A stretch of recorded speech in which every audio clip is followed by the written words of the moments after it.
Welcome to the Pardes channel. Today we explain Deuteronomy chapter 19 in a clear and simple way, step by step. Okay, let's take a quick look at our agenda for this explainer. First, we'll establish the hook and context, then we'll dive right into the cities of refuge. After that, we'll explore the law of the boundary stone, followed by the law of witnesses. We'll wrap things up by drawing out some practical life lessons and doing a quick chapter 19 recap. Section 1, Hook and Context. Nearing the Promised Land. So to truly grasp what is happening in Deuteronomy chapter 19, we have to put ourselves right there in the immediate context. Imagine it. The Israelites are standing right on the edge of the Jordan River. They're on the verge of a massive, fundamental shift, both physically and psychologically. For the last 40 years, they've been nomadic wanderers out in a chaotic wilderness, relying completely on Moses and on direct divine intervention to sort out all their daily disputes. But now they're about to cross over. They're about to conquer, settle, and actually possess the land. And that brings up a huge question. Once they have their own farms, their own permanent houses, and their own towns, how do they live together righteously? They are transitioning into settled citizens who have to manage their own judicial system.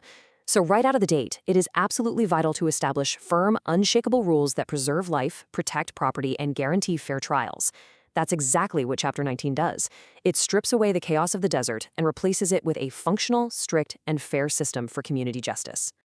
Moving right along to Section 2, the cities of refuge, which covers Deuteronomy 19, verses 1 through 13. Right at the start, in verses 1 through 3, Moses tells the people that once God has cleared out the nations and given them this new land, they absolutely must establish a safe haven for some very specific life or death situations. God literally commands the Israelites to set aside 3 easily accessible cities. But pay attention to the physical requirements here, because this is fascinating. They are instructed to physically build and maintain roads leading directly to these cities, and to divide their entire land evenly into 3 parts. You see, justice isn't just some high-minded abstract philosophy. It requires actual, physical work. The infrastructure of the nation itself has to support justice. Why build these specific roads? So that someone who commits manslaughter has a safe, immediate, and perfectly clear path to run. If the roads are broken down or if the way is confusing, that innocent person just might not make it in time. Now the text makes a vital, crystal clear distinction in verse 4. These cities of refuge are strictly designated for the manslayer. And in the Hebrew text, this means something very specific. It's someone who kills his neighbor completely unintentionally, without any malice aforethought, and without having harbored any hatred toward him in times past. So we're talking entirely about accidental death here, not premeditated murder.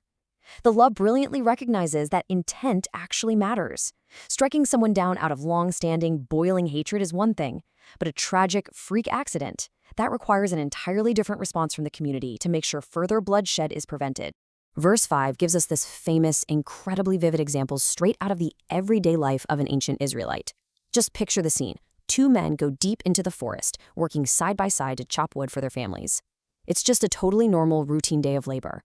Suddenly, as one man swings his axe with all his might to fell a tree, the heavy iron axe head violently slips off the wooden handle. It flies through the air, strikes his neighbor, and tragically, the neighbor dies instantly.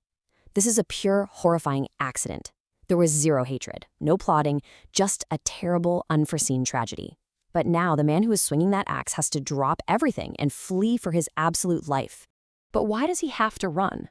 Well, because in a tribal, ancient society, the immediate, gut-level reaction of a victim's family is vengeance. Ancient policing wasn't done by state police forces. It was handled by the families. So verse 6 introduces us to the avenger of blood. This is a close relative of the victim who feels utterly duty-bound to chase down the killer while his heart is just hot with deep, blinding grief and rage. This avenger isn't pausing to think about the nuances of the law or intent. He is only thinking about his dead relative. So the innocent man, the guy whose axe broke, must sprint down those specially prepared roads to a city of refuge to save his own life before the avenger can catch up to him. This city of refuge is honestly a revolutionary concept. It's explicitly designed to hit the brakes on the endless destructive cycle of blood feuds.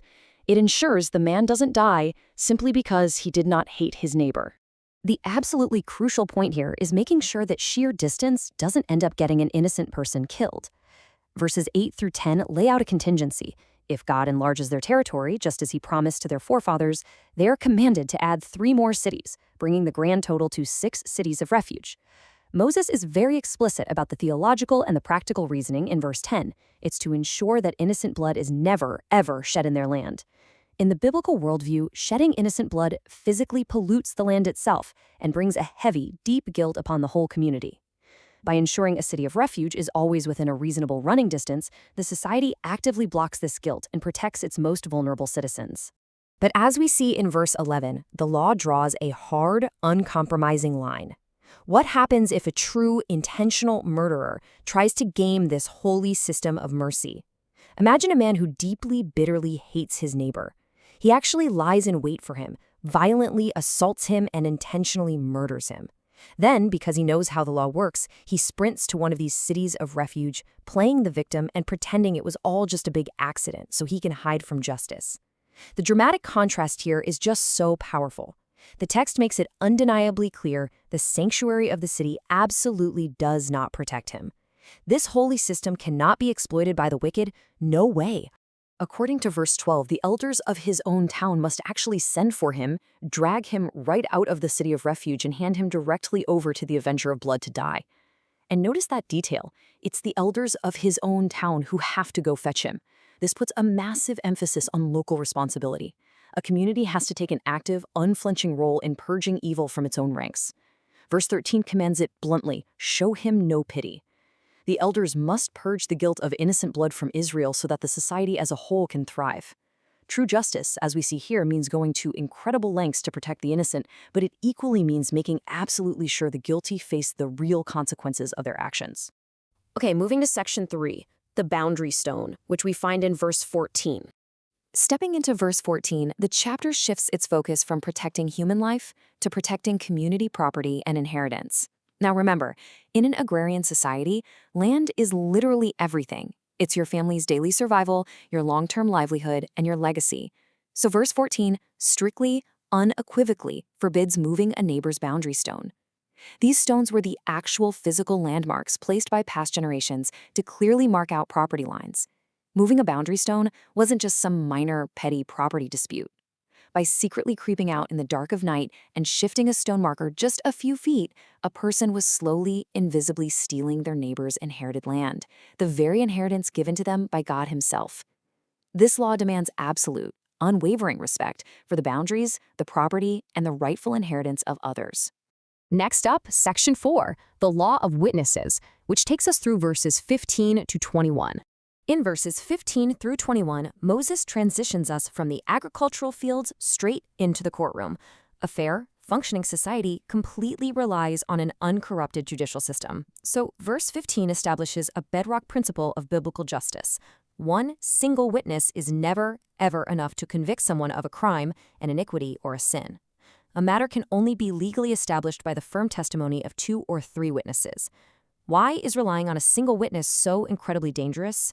Because of how easy it is to commit perjury. Think about it. If it's just one person's word against another's, anyone with a petty grudge or quick desire for revenge could completely destroy an innocent person's life with a single, well-placed lie. This 2-witness rule structurally prevents those kind of baseless accusations from ever taking root in the courts. But what happens when people actually coordinate to lie on the stand? Well, verses 16 through 18 lay out a very strict, step-by-step judicial process for handling malicious accusations.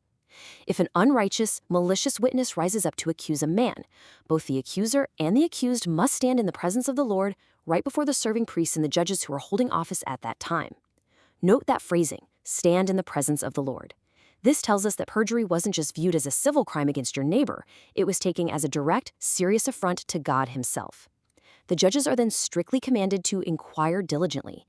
They have to thoroughly investigate the facts, aggressively cross-examine the witnesses, and do the hard, grueling work required to uncover the absolute truth. And this thorough, diligent investigation brings us to the climax of the chapter in verse 19. If the judges discover that the witness is in fact a liar who has given false testimony against his own brother, the punishment is brilliantly, perfectly simple: reciprocal justice. The court must do to the liar exactly what he intended to do to his innocent brother.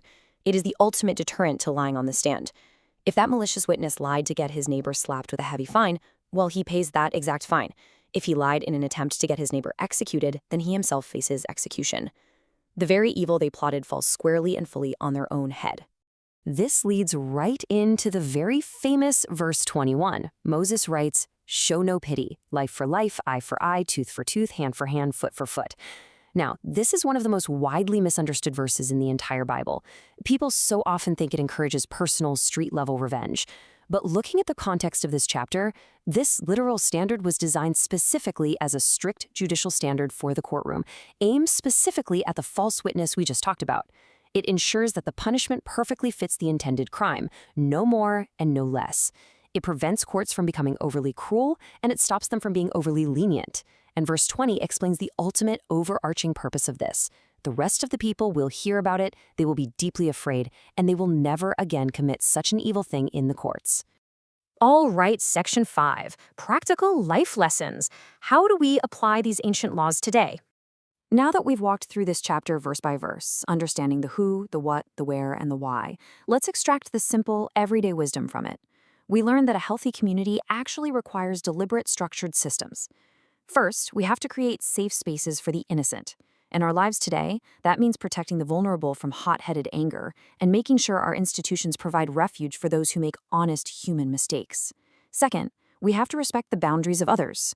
This isn't just about physical property lines anymore. It is about deeply respecting professional, personal, and emotional boundaries, and not subtly shifting them for our own selfish gain. And third, truth-telling is the absolute foundation of any society.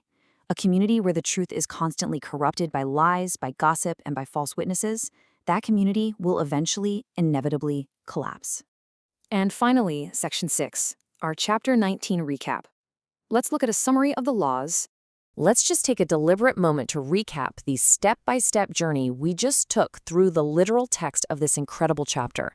Chapter 19 is entirely 100% focused on preserving life and maintaining true justice in the land. We saw the mandate for the cities of refuge built to protect the unintentional manslayer from the hot-blooded avenger of blood. We saw the strict, unyielding prohibition against stealing a neighbor's livelihood by secretly moving those ancient boundary stones. And we saw the rigorous, uncompromising standard of requiring multiple witnesses, coupled with those severe, reciprocal punishments for perjury, all designed to keep the courts pure and completely fair. As we wrap up this explainer, I really want you to consider this question. While we obviously don't live in the ancient promised land, how can we build our own communities today on a solid foundation of fairness, protection, and absolute truth? Really think about how these fundamental ancient principles of reciprocal justice, of fiercely protecting the innocent, and deeply respecting our neighbors apply to the health of our modern neighborhoods and our daily interactions. Thank you for learning with us. If this helped you understand the chapter better, like, subscribe, and join us for the next chapter.